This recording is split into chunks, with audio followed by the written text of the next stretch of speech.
With Christian theology, is there something at the core of Christian theology of what we ought to believe that we can all agree on and be confident of?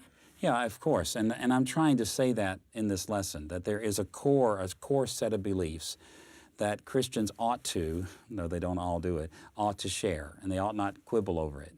I suppose the simplest confession that Christians have is Jesus is Lord.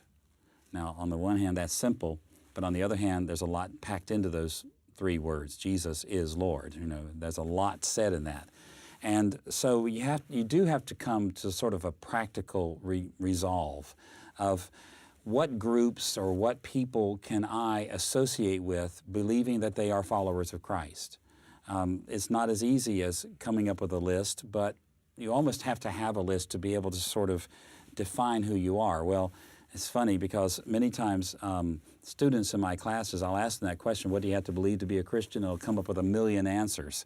And then I look at them and say, well, did you believe all those things when you first became a Christian? And of course their answer is no.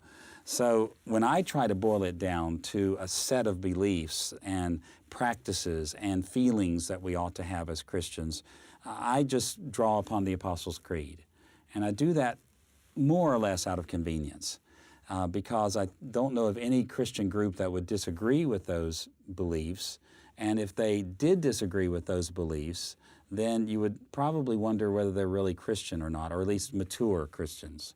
I mean, I believe that people can be saved without knowing everything in the Apostles' Creed.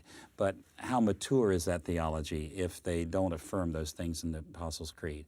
So we do have to, for the sake of just deciding with whom we fellowship, how deeply we fellowship with them, things like that, how you distinguish cults from the true church, that kind of thing. You have to come up with some kind of standard. And so in these lessons, we're operating on the assumption that if a person affirms the Apostles' Creed, then their theology is a Christian theology.